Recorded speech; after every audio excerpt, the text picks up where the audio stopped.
Hello, my loves. It's Britt, and today I want to talk about the Sun conjunct the South Node in Synastry. So, Synastry is the comparison of two people's natal birth charts, showing the aspects being made and the energy signature of the relationship, how the two people feel, what is going on there in the relationship's energy. So, with this one, I've actually seen it a lot in long-term couples, in friendships, in family relationships. This one is very common, I feel, to see. And it can be positive or negative. It's not necessarily always negative, but it is always showing karma, I feel. For me, my personal opinion is that whenever there is a planet conjunct someone's south node in Synastry, that is a karmic relationship or a past life relationship. This is not the first time these two people have known each other, okay?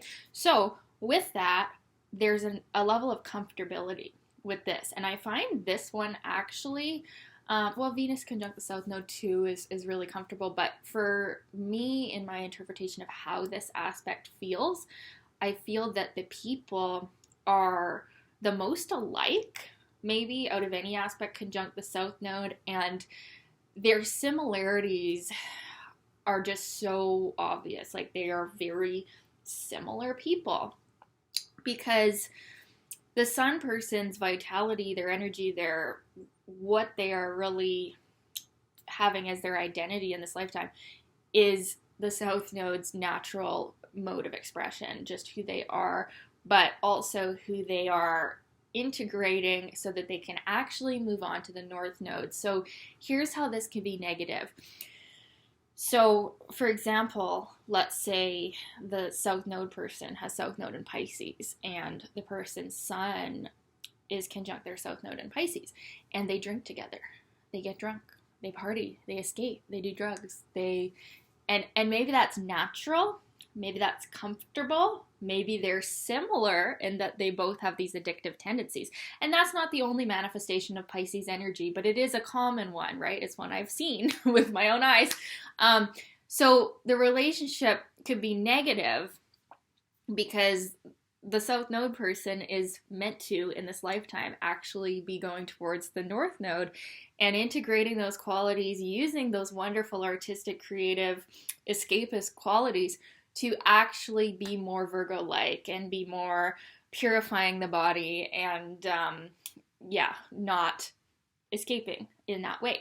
So that's how it could be seen as a negative relationship. Another way that I've seen this is, so I have my South Node in Taurus, and so when someone's South Node is conjunct my Sun and my Sun's in Taurus too, but my South Node in Taurus, and when that conjunction is happening, it's like they can sort of bring me back to the more baser qualities of Taurus, right? Being overly physical, overly materialistic, or overly like possessive and just into the body, right? Like that's one of the negative qualities of the South Node in Taurus, is that they're so physical that they neglect the spiritual, which is actually their North Node in Scorpios, that they're meant to be going towards that depth and soulmate connection, and not just flaunting the body around like what would come natural to them because they're so physical, they're so in this body, right?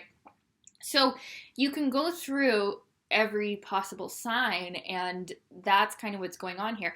And it doesn't necessarily have to be a negative thing. It can be a very comfortable thing. It can be a best friend aspect where you just get each other. You just get where the other's coming from. I find with this aspect, it's just so natural. It's just like when they talk, when they're expressing their goals, or when they're just being themselves, you're just like, yeah, like, of course. It's like, duh, of course. Like, they just are you. There's so much similarity. It's so natural. It's so easy, but they can hold you back. They can keep you there because the Sun wants to grow and expand, but the South Node person is supposed to be leaving those qualities behind, okay? But the Sun is actually just going into them.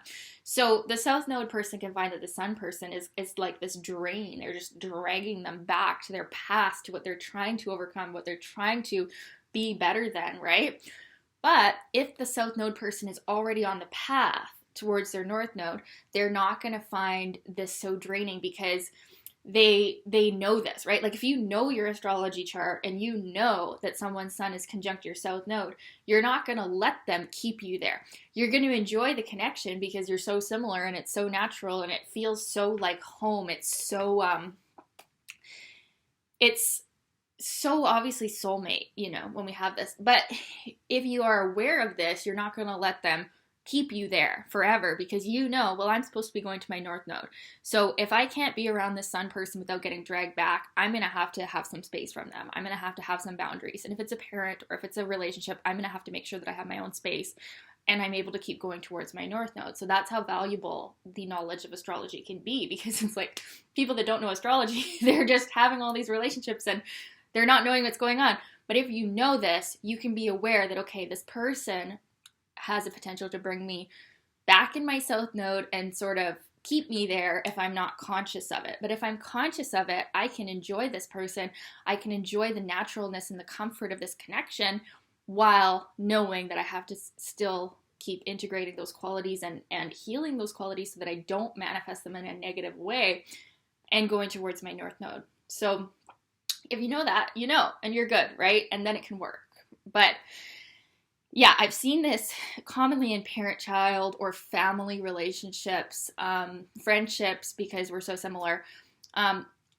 The south node person can help the sun person's confidence a lot. They can really be their supporter. They can really build them up because those qualities in that sun person are who they just naturally are and express. So it's not necessarily like they have to even be complimenting or encouraging the sun person. It's like they're just very energy encourages the sun person to be themselves.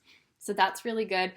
But then the south node person might find that being around them too much, they're not growing, right? They're not growing.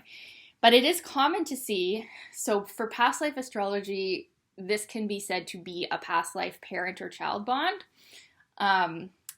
So there's definitely something. I feel like it could even be more than that. I feel like with this connection, it's so powerful. It could even be, there's been more than one past life. Like they're just, that quality is just so expressed, the quality of the south node and the sun. So that's something to really look at, is that sign, the house that it's happening in. Just know this is going on when it's going on, to just have awareness of it. You can overcome the negative manifestations of it. So I hope you enjoyed this video. That's all that I'll say about this for now. But yeah, it is one that I've seen a lot. It is super common. And I think it does really just have this natural friendship quality. But there can be lots of negative karma here too. So people might find my interpretation too positive because the person that they're having this connection with, it could be an incredibly karmic bond. So of course, the negative qualities of the south node could manifest in many different potentials. And it could end up being one of those relationships where this person just drives you nuts because there's so much karma, there's so much past life energy, there's so much, you know, you got to really meditate on, okay, what did we do to each other in another life? Because something has happened. That's why we're reconnecting. That's why this is happening. So just be aware of that. There can be karma. It's a karmic relationship. It's a karmic bond, but being aware of it is the first step to healing. And it can really help you become more of your north node by realizing what's going on and realizing this tendency to be kind of sucked back into your south node, and that can actually propel you forward to your north node rather than if there were no connection at all here. So yeah, I hope you enjoyed this video. Would love to hear your comments, your experiences with this one in the comments, and also my links are there if you would like to have a session with me. I do offer 2 types of astrology sessions. One is a personal natal chart soul purpose reading, and the other one is a synastry chart. So we can go deep into your specific relationship of choice. Okay, love you guys. Thanks for being here. Like, comment, subscribe, and we'll talk soon.